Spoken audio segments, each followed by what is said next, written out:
Welcome to Everything But the Tip, the podcast that bucks the trend of the mainstream golf content being churned out by the masses. Presented by the co-founders of Smart Golf and Fitness, we're on a mission to guide golfers towards genuine improvement. No swing tips, no shortcuts, we're anti-instant gratification. Join us as we navigate the complexities of the game, offering insights on how to truly excel in golf by embracing the challenges and breaking free from the usual quick fix mentality. All right, and we're back with part 2 of our follow-up series to our physical screen episode.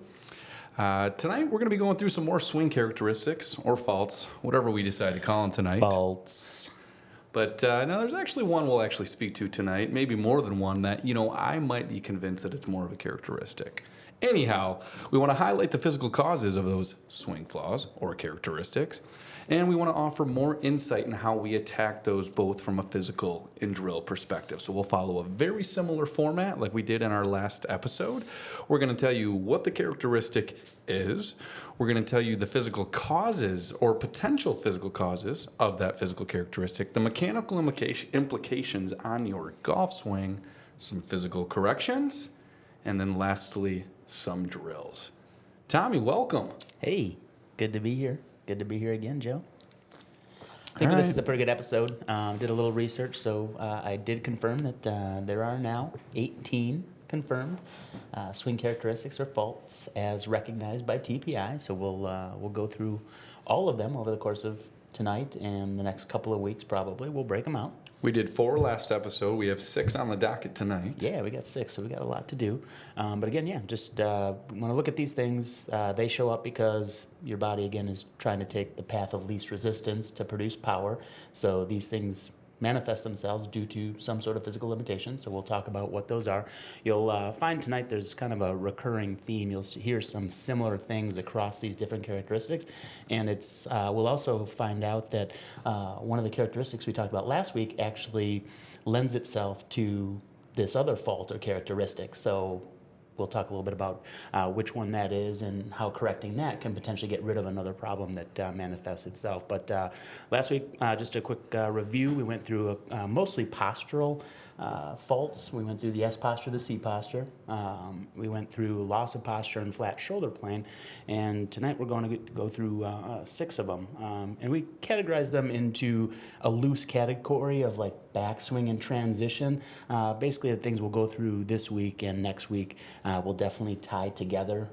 So it's not a perfect categorization, but that's kind of way my brain kind of looked at them. So yeah, we're doing our best to try to go in order. A lot of the conversation stemmed around address. So now we're moving along through the golf swing, and naturally that's going to be your backswing and then transition. They don't fit perfectly into those categories. I think we were actually talking about it. I think it's going to make sense to do some future episodes that allow us to dive deeper and be more beyond just the swing characteristics, but the actual positions in the golf swing. The P's, the P system. I don't necessarily love to communicate, using P1, P2 with my students, but it's definitely a useful tool when you're trying to speak a common language and communicating with fellow professionals in the industry. There's 10 positions, address all the way through the finish, and I think just by only talking about the swing characteristics, we limit ourselves in some of the information that we're able to share with some of our listeners to actually some other movement patterns and positions in the golf swing that don't necessarily fall under the conversation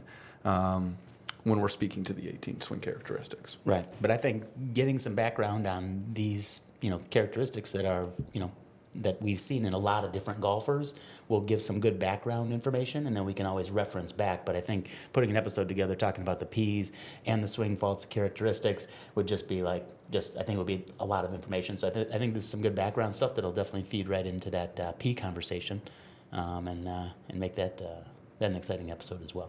All right. Well, without further ado, let's get started with the first swing characteristic / fault tonight. Yeah. What is that, Joe? Well, we're going to start with a very common swing characteristic / fault, and that is the sway. So, for those who do not know what the sway is, technically you can refer to both the upper and lower body when you're talking about lateral motion in the golf swing, but we're going to highlight lower today. And sway essentially is just what we would define as excessive lateral action with the lower body, hips, in your backswing. Right. So if anybody's been to a golf lesson before, you might see those lines on your hips. You have a little bit of a weight shift into that trail leg, but if that hip moves well outside of that line, that's basically what you're talking about as far as the sway? It's perfectly stated. So yeah, we like to draw a line up from the outside of the trail ankle all the way up through the outside of the hip. It's actually okay if it's actually even touching the leg. And yeah, ideally, we'll talk about it here shortly, you want to, there's a certain and most appropriate way to load up into that trail side. And when that hip starts to kick out beyond that line, yes, you are now have entered the category of sway. Gotcha. So you probably want to know what parts of the body lend themselves to sway. Your turn, Tommy. Let's hear it. Great. So this one's pretty simple. You talked about the hips, talked about rotation. So one of the things we look at in the physical screen, which is super important, is internal rotation. So any limitation in internal rotation in that trail leg, so right leg for the right-hand golfers, left leg for those that stand on the wrong side of the ball, just kidding, is going to lend itself to a sway. So just to give you a visual on what internal rotation is, for any of you smokers out there, if you put your cigarette butt down and you turn your foot inwards like you're trying to put the butt of the cigarette out on the ground, that's internal rotation. So just simply turning your toe inwards. Every time you make a backswing, ideally you get some internal rotation into that hip. So any limitation there will cause that sway, that excessive movement laterally there. Any inability to disassociate your trunk from your pelvis, so create some separation between your upper body and lower body. So again, if we take a look at a backswing video, ideally the shoulders have rotated further than the hips. So we test people again just in a square position, and try to see if they can move those shoulders separate of the hips. That's going to be one of the recurring themes you kind of hear tonight is disassociation. Pretty important to a lot of these characteristics or faults we'll talk about. And then weakness in the lateral hip and the glutes. So glutes and hips are the main stabilizers in the lower part of the golf swing. If you don't have adequate strength and stability in that area, you're not going to be able to create load there, and you're going to move off that line into the backswing. Is it worth highlighting the ankles? Yeah, I mean, the ankles are always where we start because they connect you to the ground. So as you get down a few more of these faults, the ankles we'll talk a little bit more about. But, I mean, realistically, we could say the ankles are going to cause any of these faults. Fair enough. All right, so mechanical implications on your golf swing. You know, I think there's going to be a common theme when it comes to really any of these swing characteristics, and I think we highlighted a little bit in our past episode, and this does fall in line with our overall mechanical philosophy, which we will have one isolated episode that allows us to fully discuss what that is for us. But when it comes to swing characteristics / faults, you know, you got to determine, one, is it necessary?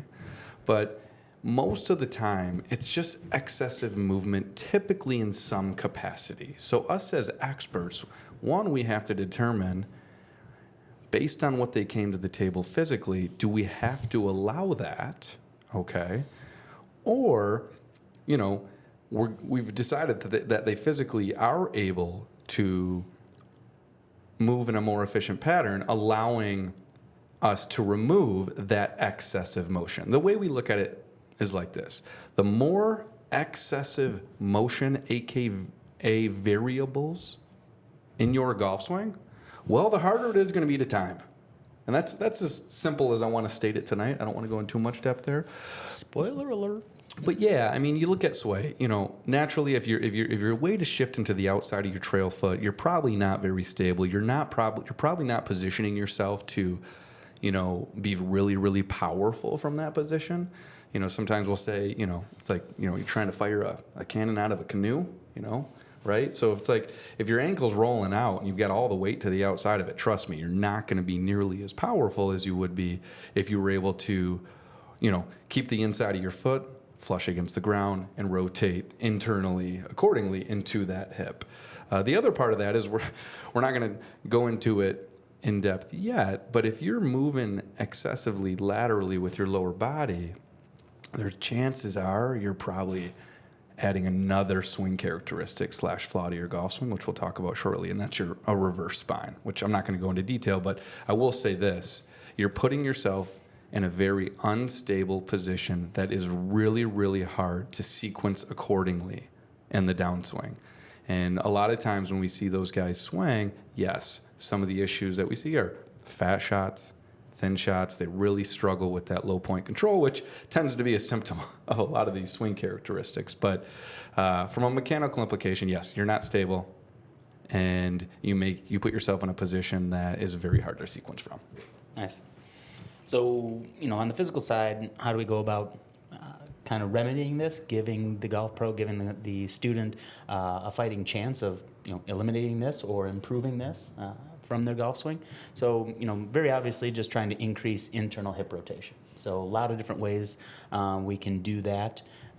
Typically it is a combination of some stretching added or with a strengthening exercise added to it. So I always like to use my elbow as an example of how we increase range of motion in the hip.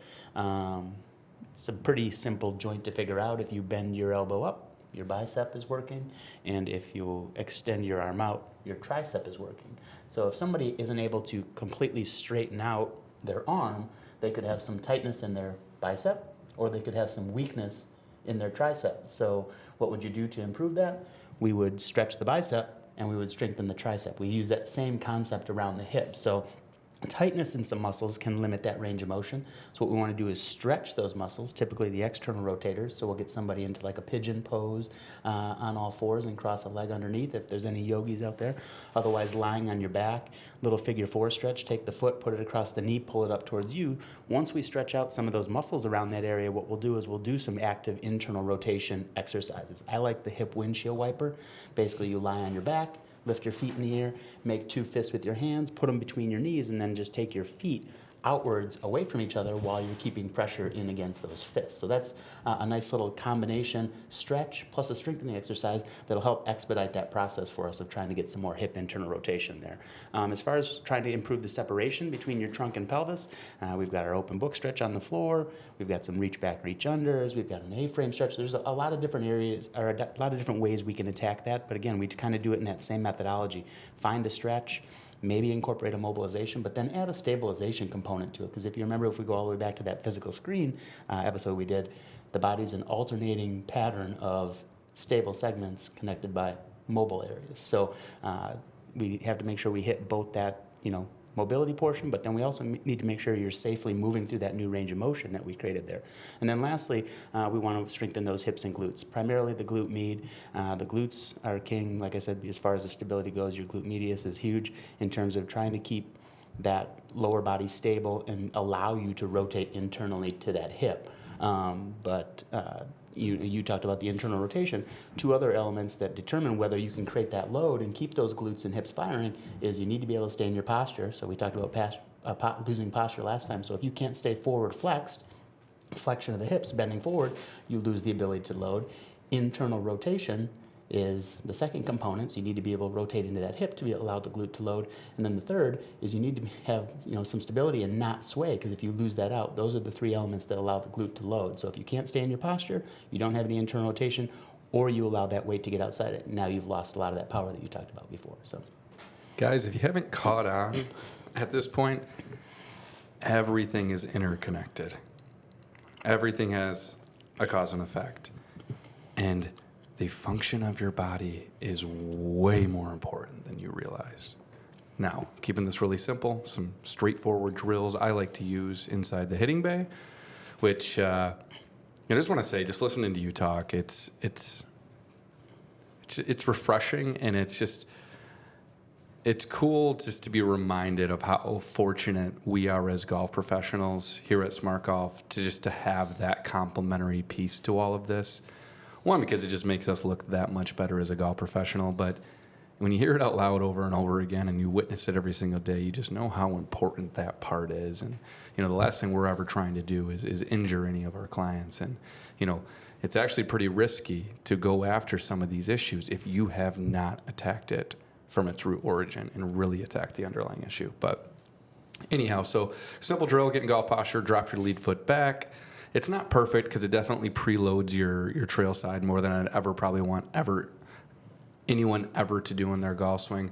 But what I can guarantee you with that is when you drop that that lead foot, and I've put your arms across your chest, and I make you turn into your trail side, it's virtually impossible to sway. So I'm trying to create circumstances, exercises, drills, and opportunities for you to be exposed to a movement pattern that makes it really impossible for you to move in a manner in which we do not desire. So let's say we've explored with that. I've given you that feel. Then I'm going to have you bring the lead foot back up, set up a normal address position, see if you can recreate that feel. Another favorite is the Swiss. Can I interrupt you quick there? Yeah, sure, go. The key thing is feel, because we've talked about a drill before on some previous episodes, and it's probably a common drill of sticking the directional stick or the bag next to somebody's hip. But you can put that bag there, or that directional stick, and tell them not to run into it, but not create the feeling by dropping that lead leg back, by creating a little unstable surface for them to have to be able to rotate over. It forces that load, or they're going to fall over. So the key is the feeling there of trying to figure out what they feel, how can they relate that to, again, a feeling versus just like, I'm trying not to bump this bag over. Exactly. And I would just like to add to that, where rather than, and don't get me wrong, when I first start the process, I'm going to give you a verbal command. I'm just going to point out to you, hey man, your hip's moving out to the lateral, you're shifting out to the right side of your foot. Can you make a swing where you rotate internally? Chances are you can't, but sometimes you get a young, good athlete and they can do that. But when it comes down to the feel in which you stated, what I love is creating an opportunity where I'm going to give you some objectives. I'm going to give you some bullet points. I'm going to give you an exercise, but I am not going to tell you what to feel, because we've seen it time and time again. You put a guy in that drill and say, okay, where are you feeling? Well, I'm actually feeling my foot really twisted into the turf. Another guy might say, hey, I'm really feeling like, some tightness in my lat. Another guy say, I'm really feeling it on the inside of my hip. You don't know, but whatever the feeling is to them, you want them to be able to come up with that answer, because as we've talked about in past episodes, I wish our job was as easy as delivering information, allowing and everyone's interpretation was the same, which then turned into identical intention and identical execution. But that's not how it works. So back to the drills. I love a Swiss ball against the wall on your lead side. It's pretty straightforward. Go ahead, put your arms across your chest, pretend like you're rotating into your backswing, lead shoulder under the chin, don't let the ball fall. And then, depending on the circumstances, if we get some guys that are they've had years of swing, I might just turn the live video on, draw a line on their lead hip, and I'll purposely have them shift their hips towards the target in their backswing. Not that I want that to happen long term, not that I want guys loading their lead side in that backswing, but I'm going to do whatever the hell I have to do in order for me to expose their brain to the preferred pattern. Sure. No, I love that. So moving on. Yeah, let's go. Want to go What's to? next? I think we got the flying elbow next. Oh, yeah. Well, this is the one where I said it's not necessarily a swing fault. This truly is a swing characteristic. Right, and I think opinions have changed on this over the years. I mean, I've seen a lot of like head cover drill or towel drill into the backswing. I've seen it in the downswing as well, but as far as the backswing, like a lot of times early on, I mean, I think it was preferred to kind of keep that elbow in as tight as possible, and I think people are starting to loosen up on that a little bit. Yeah. It depends. I mean, how long ago do you think Jack Nicklaus played? Does that fit? I mean, because do you find his day more recent or more in the past? Because he's one of the best players ever played the game, and some might define or categorize what he had as a flying elbow. Sure. Farrag's no exception, but that's where I want to talk. This one, I think, we'll have a little bit of a lengthy conversation to it. We'll see, but let's define what it is. Flying elbow, trail arm on the club, right-handed golfers, right hand. That essentially is your trail arms. The elbow tends to point behind you at the top, right? And we're not saying that's necessarily bad or good. In some cases, like a player should actually be required to swing like that, depending on what we find in the physical screen. But it just depends on how they've gotten there. For me, I don't mind where the elbow points, but I do want it to point in a position that 100% correlates with what I see in the physical screen. But it also has to correlate to what we're seeing in their swing and what their tendencies are. I'm trying not to go too deep into this too quickly, but yeah, for me, when I look at the trail arm, I get a lot more concerned with the extension or flex in the arm, so how straightened or bent it is, more so than where the elbow is necessarily pointing. But Gotcha. There it is. We've defined it. Is it fair to say that, the flying elbow is, like you said, pointing straight back or more parallel to the floor, and you would like it just somewhere below that. Doesn't matter where necessarily, but it's pointing somewhere down to the ground, whether it's angled out way behind you or whether it's down, slightly behind you in your shadow. Is that fair to say, or? Yeah, it just depends, right? So if you got the concern for the most part with the flying elbow is what happens after that, right? And in a lot of cases, when you get some of these older people, amateurs, when they try to, one, they might interrupt their sequencing because they have to give themselves time to get the arms back in front. Or if they're pretty decent athletes and they are sequencing accordingly, now you worry about that trail arm staying behind them. Getting stuck. Yeah, and that's the whole getting stuck and virtually putting your body in the way of the swing path, right? So you're looking further into the story of their golf swing, and you've got to, it's whether or not you should be concerned of what happens after that, right? So let's go to the next step. So Well, I think, go ahead. I think it's worth highlighting, and the reason my line of questioning went that way is because you have to know what that effect is. Again, so if you got somebody come in for a 60-minute lesson, you see the flying elbow, and if you don't know what, you taking that flying elbow away because you want it in a different position based on, how you teach the swing and things like that. I mean, that guy is going to be hard pressed. You're going to be grasping for anything for the last 15 minutes because you haven't thought about what that, the next steps of that process are. You can't accomplish it in 60 minutes. I totally, like I said earlier, when we look at particular swing characteristics, we want to determine if it's necessary, right? Sometimes, even though our philosophy is let's reduce the variables to make timing easier to solve, sometimes the trade-off of having a swing characteristic that might be considered excessive isn't worth simplifying. Because let me ask you this when you talk about flying elbow. How many long drivers do you know don't have a flying elbow? They wouldn't be characterized as long drivers. Correct. So could flying elbow potentially be thrown into the category of a power move? Yeah, so let's just go back and let's just strengthen your grip a little bit and move that ball back in your stance a little bit. I mean, maybe. I mean, yeah, I know, but it's the like, point.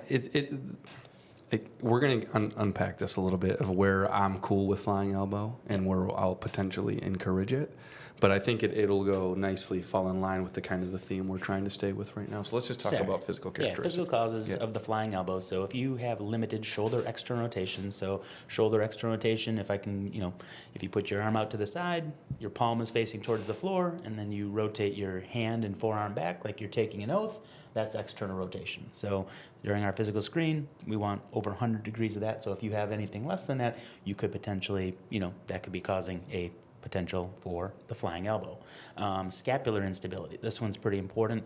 That's strength around your shoulder blades. So again, if you've got adequate strength around your shoulder blade, those shoulder blades should move vertically up and down on your back.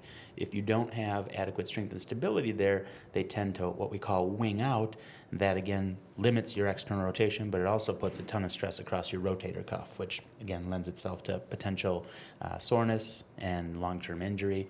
And then the last one is just limited thoracic spine mobility. So like I said, you're going to hear a few different themes here, but as far as that flying elbow goes, shoulder external rotation is the first place we look.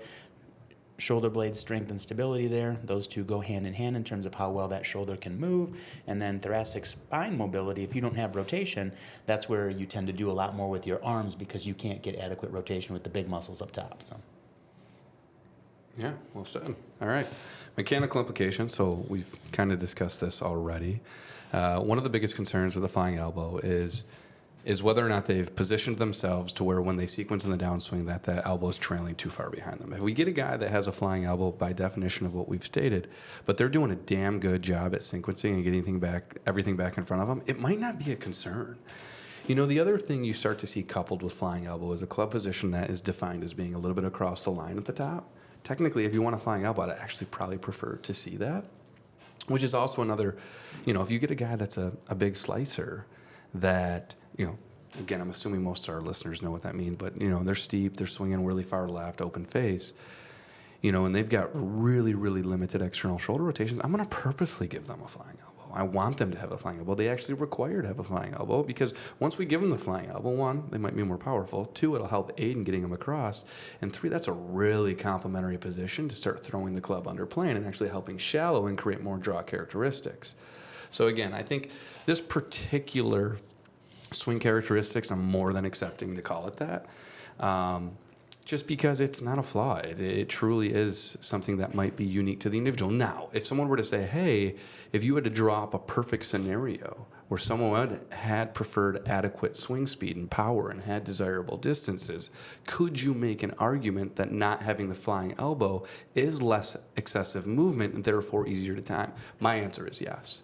You know what? The less you're doing, the easier it is probably to repeat. So if I could design the swing and design the anatomy, yeah, I'd probably want to put you in a position where things are more in front of you, a little bit more short, a little more compact, but that's just not the world we live in.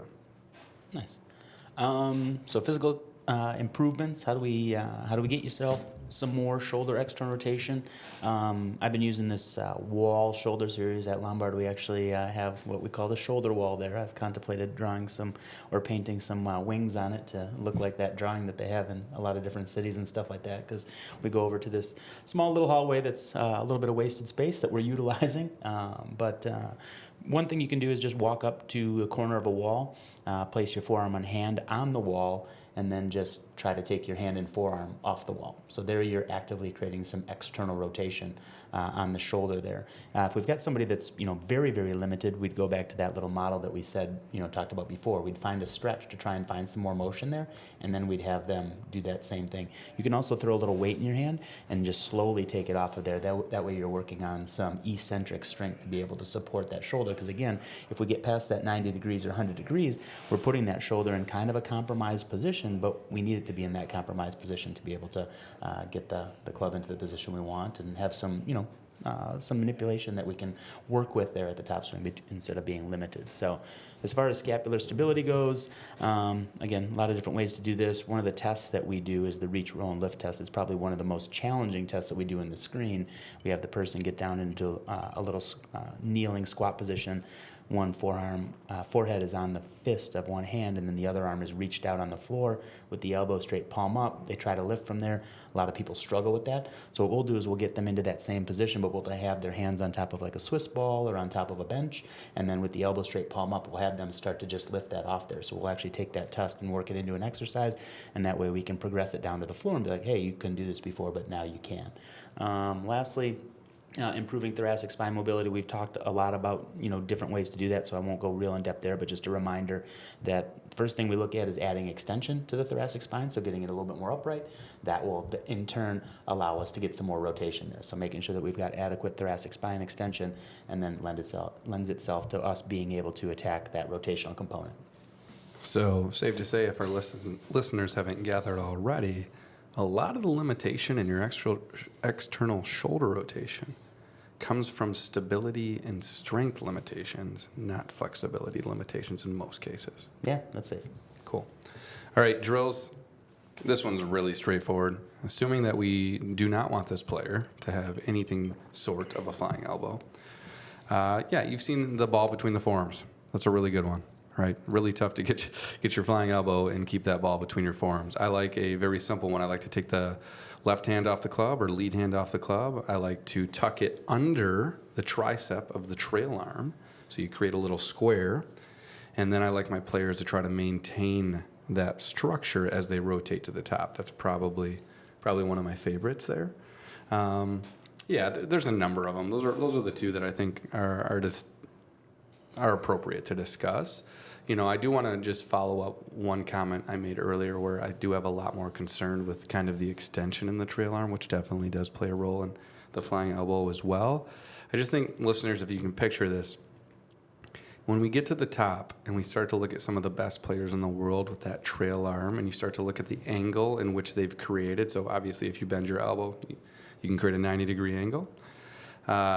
Most players are 90 or outside of 90. So when that forearm really starts to approach the bicep, that's where I really start to potentially get a little bit concerned. You see that with guys that have extremely limited rotation, and sometimes it might be the only option because that's the only way they can put that club in a position that gives them any momentum or speed whatsoever. Again, not ideal, not preferred, but might be necessary. And that goes back to the line I say all the time, which is what might be most efficient for you doesn't make it the most efficient in general. Right. So really, really narrow at the top. So I think, Correct. wanting to Yep. get wider at the top, Yep. more narrow on the bottom is just kind of a general theme as far as the swing goes. So, Yep, you just got to take into consideration what their goals are, what they currently swing at, and a lot of what unfolds after that, and then you can determine there is probably an ideal trail arm position for every single player. I think the really good athletes probably have a little bit of variation of where that can end up, but there's definitely flexibility.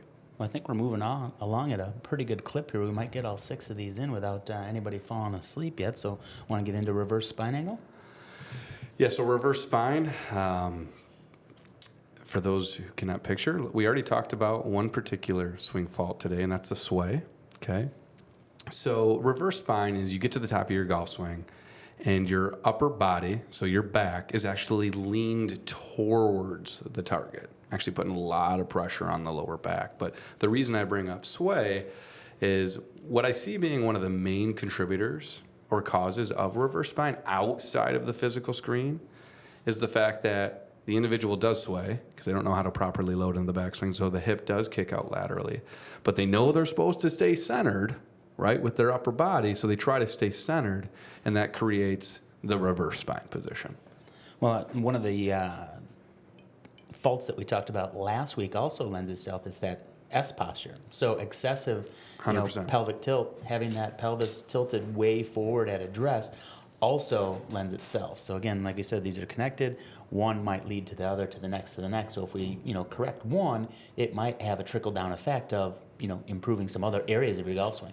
Just thinking about this, I might regret saying it later, but I might categorize as reverse spine as one of pretty close to the top of one of the worst swing characteristics you could have. Well, it for is several reasons. Well, I mean, it's one of the prime causes of lower back pain in golfers. So you said it puts a lot of pressure on the lower back, which it does.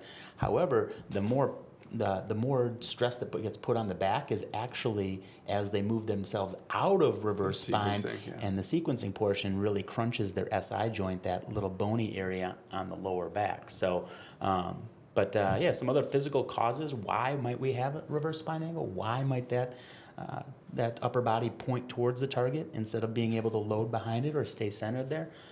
We heard, about this earlier. It's an inability to disassociate, inability for you to rotate your chest and trunk separate of your pelvis. And again, that's caused by spinal limitations as well as lat tightness. So we're starting to talk about the lats, the big back muscles, how they play such an incredible role, and just tightness there, inability for you to lift your arms, up towards the sky, try to get those arms past your ears and up towards the wall, causes a ton of issues as far as the golf swing goes. So we're going back, we're going to, limited hip internal rotation again, so that leads right into what you said. If somebody sways, they are more than likely to probably have some sort of reverse pivot, so that same physical characteristic, not being able to rotate internally into that right hip, will definitely lend itself to a reverse spine. And then just weakness in the core and glutes. So here's where we're going to start to talk about the core and glutes. We talked a little bit about it earlier in the lower body, and the glutes and the lateral hip being important there. Now we're going to start to talk a little bit more about the core and its involvement and why it's so important to build a solid, efficient golf swing. Cool. So mechanical implications, there are several. Number one, Tommy had stated that, it's not necessarily the position at the top that leads to the lower body stress, but it's a sequencing. Well, I would say this is once you're in that reverse spine position, it's actually really, really challenging to sequencing accordingly. Most of the time, I see guys sequencing very well outside of that position as they are pretty good athletes, but there is something physical in nature that caused them to be in that position. But that is definitely one position that once you're in and you start sequencing accordingly, it's only a matter of time until you get hurt. So number one, I'd say mechanical implications, it's really hard to sequence out of. It's not a powerful position. So just like with the sway, which is usually coupled with the reverse spine, we talk about being unstable at the top. Well, reverse spine is an extremely unstable position and not very powerful whatsoever. Now, another reason we might see the reverse spine is, again, falling under the category of overswinging. If a guy's all arms in the backswing, disconnected, puts himself in a John Daly position without the necessary core strength, that in themselves will pull themselves right out of posture into reverse spine.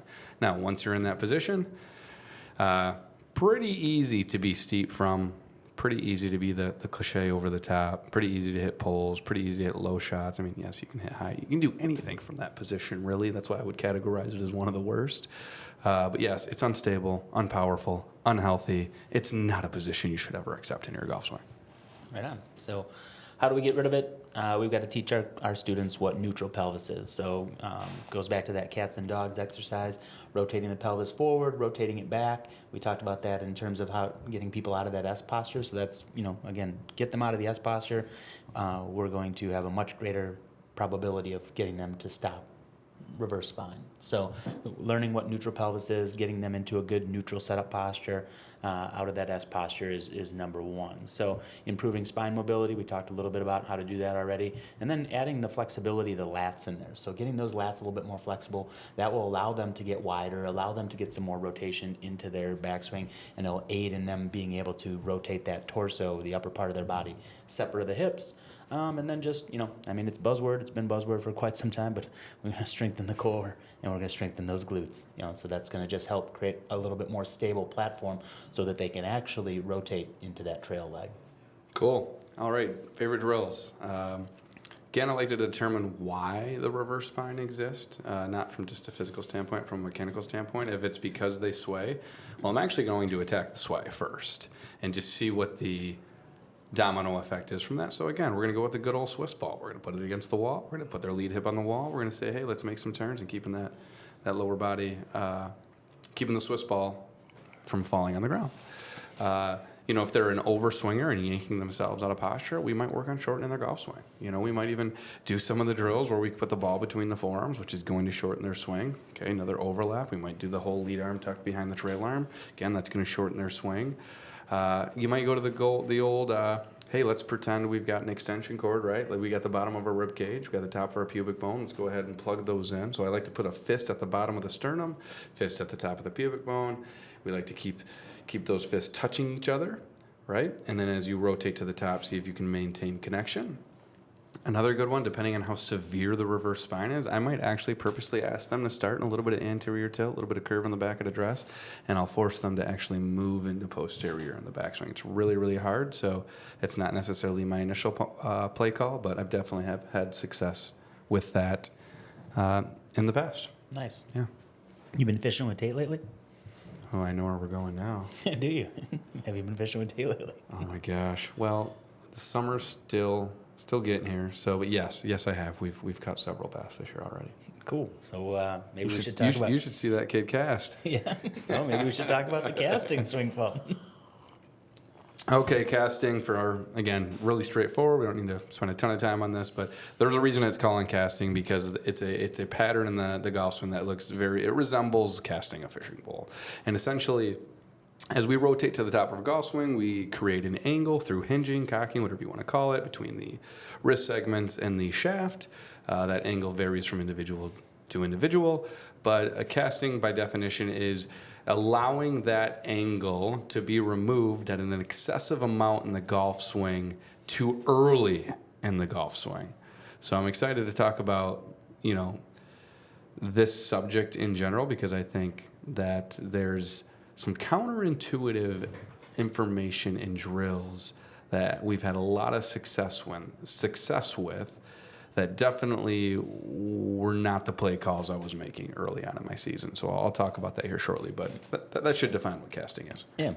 And, just the same as the golf swing, they're often overlooked, but I don't think anybody thinks about their ankle mobility or how well their ankles work when they're trying to throw a rapala into the water there and, catch a little bass or something like that. But essentially, the general overlying theme of casting is just poor lower body involvement in the downswing. So the arms and the upper body kind of take over because the lower body is not involved for whatever reason. And again, that starts from the ankles. So first of all, we look at, can those ankles turn inward and outward? Can we load properly, keep the weight in the inside of that right foot to create some load so that we can transfer weight into that lead side? We look at that hip mobility again. People are probably getting tired of hearing that, but super important important. So if you're not working on some hip mobility, you're not doing yourself any favors in terms of, maintaining or improving your golf swing. Inability to separate the lower body from the upper body. So that's on the downswing. So we talked a lot about separating the upper body from the lower body, particularly in the backswing, and we'll talk about both of those in an upcoming fault here in a moment. But in this one in particular, we're talking about being able to separate your lower body from your upper body. So you've completed your backswing, your chest is rotated further than your hips. Now your hips should be able to start turning towards the target before your chest, arms, and the golf club come on down. So any inability to do that is going to affect that sequencing and the involvement of that lower body. Here comes our weakness in our glutes and core again. So if you're weak there, you may have some casting there. And then, risk limitations, any past injuries or pain, that's a way that your body is going to kind of avoid re-injuring or avoid any pain that you might have in those wrists. Because it doesn't want to radial deviate, ulnar deviate, might flex and extend, some differences there that we don't want to see. So wrists are definitely something we look at if we see some casting there. Okay, so mechanical implications. Number one, it's a massive power suck. It's not a very powerful position to be in at all. Chances are if you cast it, by the time that club reaches impact, you've added loft to it, and therefore you're not going to be able to compress the ball as much as you would otherwise, and you will lose distance not only from swinging slower, but also through poorer dynamics through the hitting zone. The also issue with casting is it makes timing harder to repeat. If you got a lot of last second excessive throwing of the club through the hitting zone, well, that's tough to repeat time and time again, especially as you play under pressure. But, when I look at casting, more times than not, there's a reason the person casts outside of the physical stuff. Like, sequencing is super important. But, what I find out is it actually is kind of reverse engineered. I actually see, due to positions they're putting themselves in at the top of their golf swing and what they're doing in transition, actually immediately interrupts sequencing. Because typically a cast is a response to something else. It's usually because the player has positioned their club head at the top more times than not in an open position. More times than not. Not always, but most times. They got a lot of extension, a lot of cupping in that lead wrist, and they instinctively start to throw it because it helps them square it up earlier. It actually, in some cases, it's required due to some of the other stuff they're doing. But if you're super steep in transition, so this is the number one, if you're super steep in transition and you're trying to hit it straight, you have to throw it. You have to cast it. Otherwise, you're going to hit a big old pole, or you're going to hit big slices, maybe the hosel. Yeah, of course, it's possible to hit it straight, but it's going to be few and far between, and it's not going to go anywhere when you do it. So number one, I think when you look at casting, you got to be sure that you're getting down to the root of the issue. Most times, it's because you're steep in transition, and your brain, and if you're an athlete, you're smart enough on a subconscious level to have to toss that club to increase your likelihood to square it up. Or even hit the impact. golf ball. Yeah, yeah. So very rarely do I see a person in a great position at the top and transitioning accordingly and slotting it. That's still cast. Now, just so we're on the same page, when I'm looking at video and I've defined it as casting, so if you're looking at someone face on, they're going through the golf swing. I'd have to go through it. We got P1, we got P2 takeaway, P3 lead arm parallel, P4 top of backswing, P5 transition. Maybe P6 because P7 is impact. So P6. So I think that's classified as when the club's parallel to the turf, right prior to impact. I look at a very, very specific spot on the video, and that's when the butt of the club hits the right side for a right-handed golfer of the trail thigh, right thigh. So as soon as the butt of the club on face on video, so the hands essentially are in front of the leg, I like to see that shaft at minimum parallel, but most cases even angled still above it. So you'll still have a lot of angle there. There is a little bit of a misconception, which I'll talk about here as I start to unpack the drills of, what some people say is holding the angle, because when people think of casting, the opposite of that is holding an angle. And I can just tell you from firsthand experience, when I had spent an early portion of my career telling people to hold the angle versus how I communicate it and coach it now, that is not the best strategy. Gotcha. All right, there's a lot there. So generally, how do we attack this from a physical standpoint? We want to increase lower body strength and its involvement in the downswing. So we go right after looking at ankle mobility, and we look at hip mobility. So number one, we've got to have that mobility there. We've got to have the ankle moving well, the hips moving well. From there, we can look at the ability to create some separation. So one thing I like to do is just walk up to a wall or a doorway, grab onto it with my hands, and then try to rotate my hips. So not hula dance side to side, but try to rotate my hips in a nice round motion while I'm holding something to keep my shoulders stable. If we get pretty good at that, then we can move on to like what we call a stork turn drill, where we stand on one leg, hook one foot behind it, again, start holding something, keep the chest and shoulders nice and still, but use that knee as a driver to rotate back and forth to create that motion and separation of the hips rotating separate of the torso. A lot of progressions for that.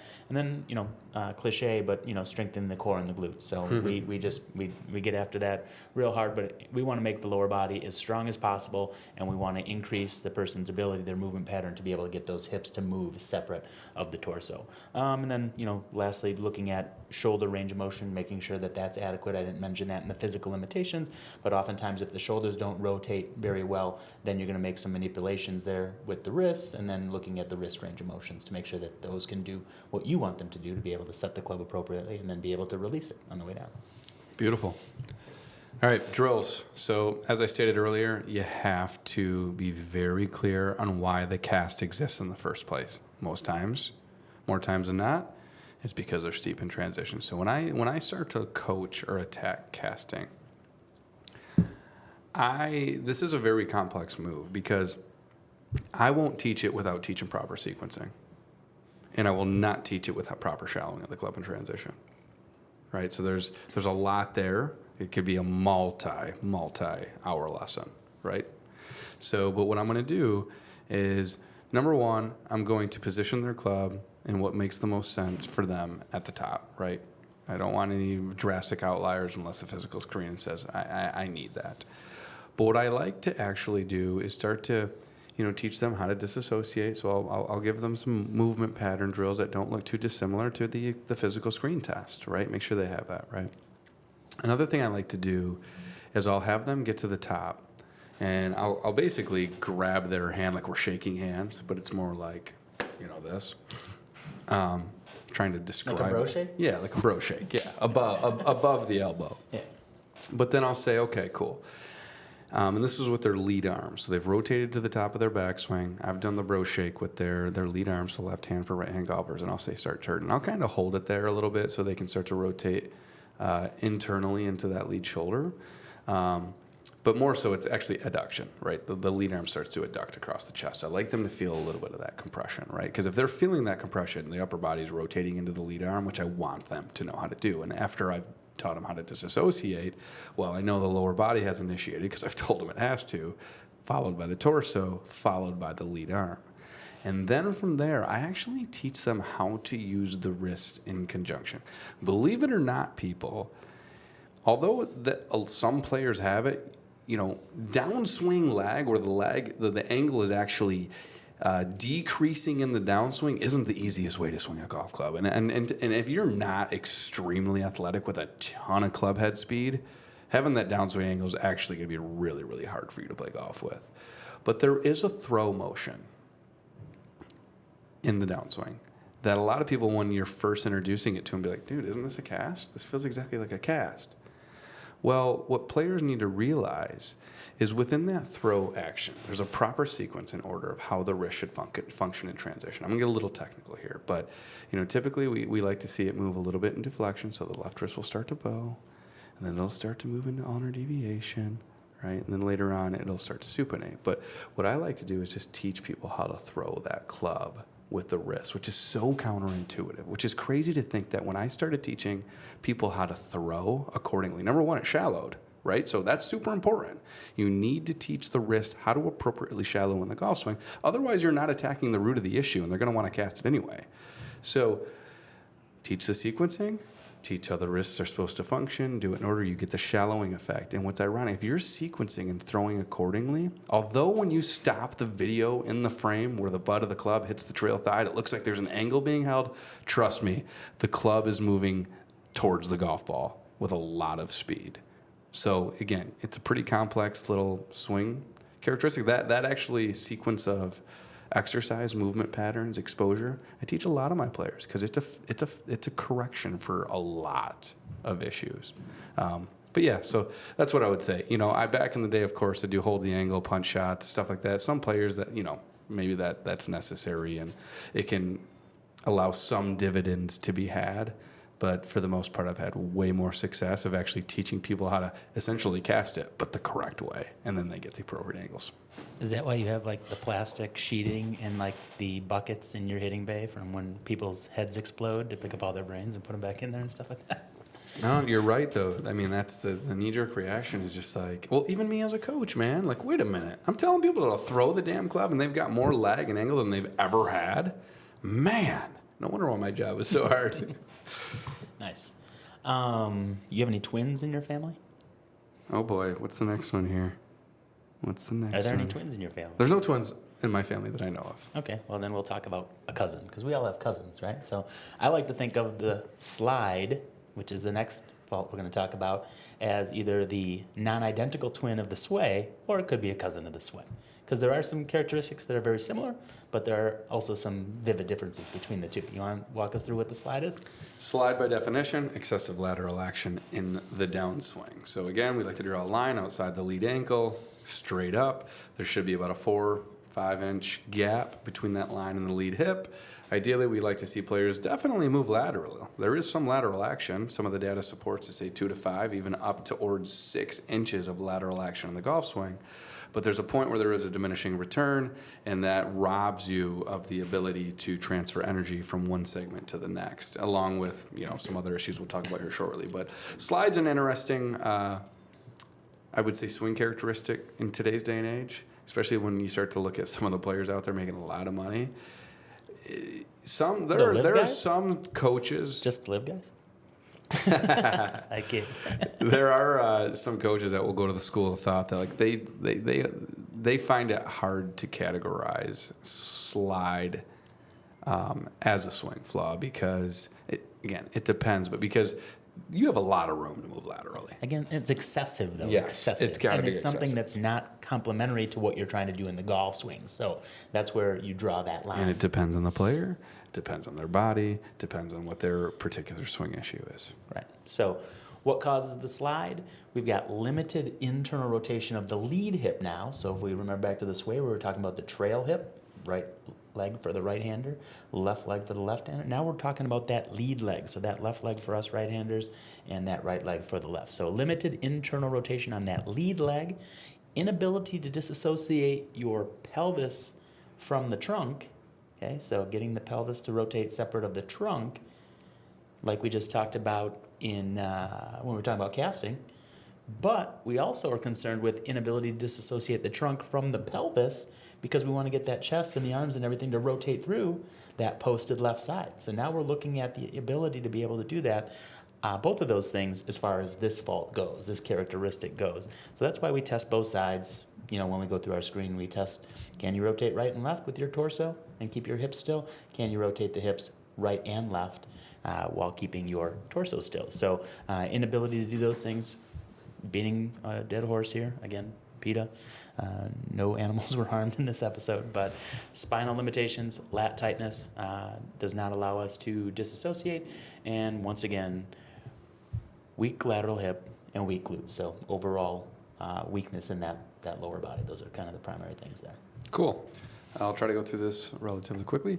Mechanical implications, again, sometimes people slide due to something that's happening earlier in the golf swing, right? If you got a guy, again, steep in transition, if you want to add a lot of excessive lateral action near the end of the golf swing prior to the hit, that could allow you to potentially late shallow / plane the club in order to give yourself a better likelihood of hitting the ball towards the desired target. But typically when we see a guy that truly is sliding, has excessive hip action towards the target, the upper body has a tendency to fall backwards. When that upper body starts to fall backwards, obviously you're not rotating, and you tend to put the low point behind the ball. It can lead to a lot of fat shots, which is counterintuitive because when a lot of guys start to hit fat shots, they really think they need to get further left, so they actually start moving their hips even further left. But if it's kicking the upper body back behind the ball, well, it's actually, again, one of those more counterintuitive moves in the golf swing. The other part is if you start to look at sequencing, I won't go too deep into this, but it's like the golf swing is a combination of both accelerators and decelerators. You know, ideally when you start to look at the lower body, yes, the hips are supposed to initiate, start to accelerate, but they've got to decel at the same time, not actively, not that you're thinking about it, but when the lead leg starts to extend and, you know, you start to reach that end range of motion place, well, that triggers energy transfer into the torso, which then moves through the other segments. But when a guy's sliding and that left knee or lead knee starts to buckle, which again is another swing characteristic, I guess the analogy, I'll bust it out because it's been used for so long. It's like when you're sliding, it's kind of like when you're in the locker room back in the day, we used to snap each other with the towels, right? You pull back on the towel, that puts energy into the tip. It hurts. Well, you don't want Into the tip. well, you don't want to be the guy in the middle of the locker room with his arms spread out, just spinning in circles, right? There's no decel there. You're just constantly going. So one thing you worry about when you're sliding is you rob yourself of the ability to decel accordingly to transfer excessive energy into the other segments, ultimately into the club head. So, you know, long way of saying it can be a power suck. Gotcha. So how do we fix it? We're going to increase the hip internal rotation of that lead leg. So we already talked about how to do it in the trail leg. Guess what? It works on the lead leg as well. So we'll increase that internal rotation on that lead leg. We're going to improve that separation. Again, both the pelvis on the trunk and the trunk on the pelvis. So improving our spine mobility, improving the flexibility of our lats will help aid in that dissociation. And then, again, strengthen the hips, strengthen the glutes. If there's one recurring theme you're going to take away from tonight, the stronger your lower body is, the better chance you're going to have to be able to make improvements in your golf swing and perhaps give yourself a fighting chance of not having any of these characteristics, good, bad, or otherwise, present. Beautiful. As far as drills go, I have a favorite. Honestly, we have these little things we call den caddies. They're little miniature staff golf bags. I like to put it on the lead side. I like to rotate it to where the pocket is kind of on top of the laces. And I'll just start by having players hit some shots where they're not allowed to run into it. Now, prior to that, need to make sure they're not steep, so I'm going to have to correct their transition, make sure they're planning the club accordingly. But then I like to teach sequencing, and we don't, if we're using the body track or if we have the opportunity to use force plate technology, yeah, I really, really like to explain and show them how pressures work in the golf swing, right? So in order to not slide, if you're sliding, you probably don't have a lot of good vertical and rotational force. So, you're probably all lateral. And then don't get me wrong, based on the physical screen, based on their mobility, some guys you might just say, hey, you're better off just moving laterally. Let's keep that, right? And that's where listeners, you just need to wrap your head around the fact that why they like to call them swing characteristics is because in some cases, that's your best option, even though it's not the most ideal. But yeah, I like to teach them, where the pressure should be at address, where the pressure should be loading into your trail side, where the pressure should be in transition. And then I like to teach them how to move that force vertically through the lead leg. So like chances are, if you're teaching someone how to apply appropriate ground force reaction, and then you're teaching them vertical forces in the lead leg, really hard to slide and feel both. So, so again, it's like, sure, there's a lot of drills that could potentially work, but at the end of the day, as you can kind of gather, is it's comprehensive. It's everything kind of ties in with each other. So I'm always trying to teach these all-encompassing movement patterns, athletic movements, just versus like, here's your training aid, here's your drill, here's something in the way. Like, don't get me wrong, there's time and a place for that, especially if you're playing the next day. But if we're truly going to develop a good, solid movement pattern, well, you got to teach the actual movement pattern. And that varies from individual to individual. Right. Time for a quick quiz. Do you remember what the number one flaw in my driver swing was and continues to be when I'm having a bad driving day? You want the rated R version? PG version? Yeah, you tried to hit it like it was a pitch and wedge.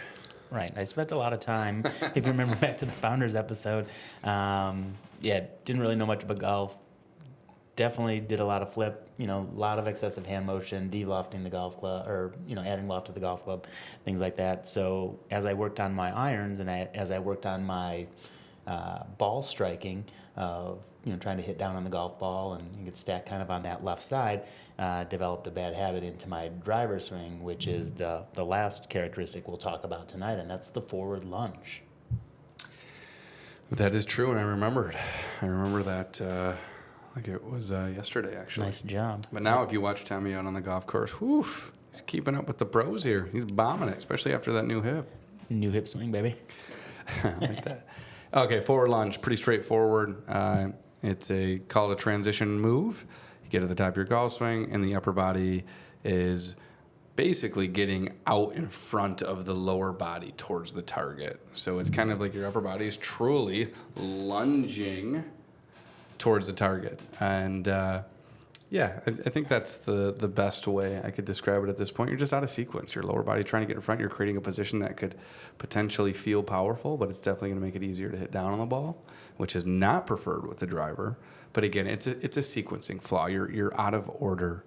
And as we've learned, is the best players in the world definitely have a commonality with how they sequence and how those particular segments when they reach their peak speeds. And if the upper body is out of order, well, you're screwed. Right, but I think the big thing to highlight here is that upper body's moving forward. So it's similar to like the slide that we just talked about, but it's primarily that upper body moving excessively forward. Let's just call it an upper body slide. There we go. I love it. Why does it happen? Basically due to any limitations that we have that reduces the lower body's ability to be able to shift weight appropriately and rotate. So a lot of different things that we can look at there. Where are we going to start from? We're going to start from the bottom and work our way up. We're looking at ankle and hip mobility. We're looking at glute and core weakness. And then we're looking at poor overall lower body strength. So won't go in depth any more than that, but we really want to know why are we having that inability to shift weight appropriately? Why can't we rotate into that lead leg? Cool. Mechanical implications.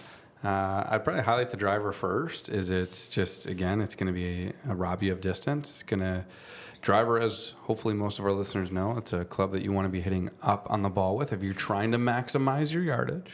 I know that the news tour stats came out, and we're seeing a trend with them hitting down on it, but that's by choice because they have a little bit more control and they already hit it 4 miles past you anyway.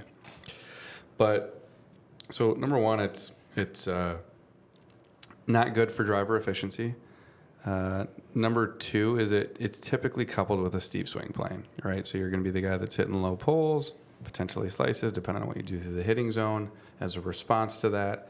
But then too, it's going to rob you of the proper sequencing in the golf swing, which then could also be not just a power suck, but an efficiency suck, which is really, really tough to repeat when you've positioned your body in a manner that is going to require more compensations or last-second manipulations in order for you to hit a desired shot. I'm sure there's several others, but those are the biggest ones. Gotcha. Yeah. Well, I'm going to go to the phone here and see if I can get a caller in here to perhaps chime in to how will we go ahead and fix this forward lunge? What are some ways we can attack the physical limitations? Do we have a caller? Yes. Long-time listener. And just What kidding. is happening? You might as well keep going with it. Yeah. What's your name? Timmy. How long you been playing, Timmy? All my life. But I think the way that we fix the forward lunge is by improving ankle and hip mobility, improving glute and core strength, and improving the ability to separate lower body from upper body. So thank you for the call, Timmy. Keep listening. Tell your friends. The other things I'll add on top of that Timmy... Now you got me curious. Like, is there a way, which I'm sure there is, we spend enough money on this stuff to where we can allow phone calls? And we got to start doing live episodes. Yeah, for sure. But improving lower body strength, Timmy didn't touch on that one, but we have a couple times. But then ultimately is learning what a proper weight shift feels like. So feeling what that needs to be. How do we shift weight from that right side to left side? Because a lot of these swing characteristics, we talked about the physical implications, but there can be some misconceptions in terms of like what the person thinks they should be doing in the golf swing, no? Yeah. Yeah, so just, perhaps if all of the physical areas clear for any of these, then we know it's a misconception and we need to, help create drills, physical exercises in the gym. I to said this create that earlier, feeling. just, we're kind of freestyling now, but it's like, I always, first of all, I know most of the time it's not a misconception, but I always, let's just say from a strategy standpoint, assume that it could be. So when it comes down to my initial play call, it's not even always a drill. It really isn't. It's making sure that I've appropriately communicated the movement pattern that we're not desiring, that we've decided we're going to attack, for lack of a better way of saying it, evolve. And I just say, hey, this is what you do. This is what I need you to do. And I will just give a verbal command, right? Because if it's conception, right, whatever they think they're doing or whatever they're trying to do, they can do. So if it's truly misconception, I should be able to give a verbal command in which they appropriately understand, interpret, get the right intention, and execute accordingly, right? That's how easy our job should be. No, you need the live video. Because a lot of times, it comes to the real versus feel type of things, like, Well, a I'm person. joking. Yeah, I understand. Right. So, but I will So give was I people earlier. Okay, Timmy. But I'll give them the benefit of the doubt and just say, hey, because sometimes you get players that surprise you. And let's put it this way: if you're an 18-year-old stud hockey, baseball player, I'm definitely starting with a verbal command because there's a really high likelihood you can take it and actually do something with it. But then and after then, if we've determined that I know you're well aware of what you're supposed to do, and you're still unable to make the change, we're clear that it's not a physical issue, well, that's where the drills come into place. That's where the movement patterns come into place. That's where the high repetition, and go back to another podcast and listen to deliberate practice. So that's where that starts to kick into effect. Nice. Wow, that was a lot. Did we finish? Did we finish this? Did you give us a drill for the forward lunge? Here's my favorite drill for the forward lunge, especially if you're working on driver. I just like to simply hold a shaft to the lead side of the head, and then I will actually literally, if you're working on driver, I will make the individual end up further away from the shaft than they were at address. So if you start to go look at some really good drivers of the ball, you start to look at their 2D video, yes, their head actually moves away from the target through the hitting zone. It's a really good way to hit up on it. But again, I'm teaching them disassociation. I'm teaching them sequencing. Not too dissimilar to help correct a lot of the other issues in order for them to hit up on the ball. But I'll just give you my favorite drill, and that's the shaft to the left side of the head. What? Sorry. You'll have to say right now, but I know what you're picturing. we'll just leave it at that. But great episode. I think if there's anything that we can take away from here is make sure you get yourself a physical screen. We're going to come on back with some more of these swing characteristics that we'll break down and make sure we get through all those. Guys, everything's interconnected. There's a reason a lot of those swing characteristics, faults, misconceptions, whatever you want to exist. I can tell you for the most part, it's not because of your conceptual understanding. And it goes way deeper and beyond that. And hopefully through listening to some of these latest episodes, you're starting to really understand and value knowing how your body truly functions. Cool. Kippus.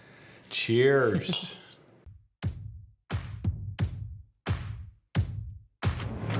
A big thank you for tuning in to another episode of the Everything But the Tip podcast. Stay connected with us on all social media platforms by following @SmartGolfFitness. For additional episodes, updates, and exclusive content, check out our website at smartgolffitness.com. Don't forget to show some love, like, share, and subscribe to ensure you never miss out on the latest insights and engaging discussions. Your support means the world to us. Until next time, keep swinging and stay fit.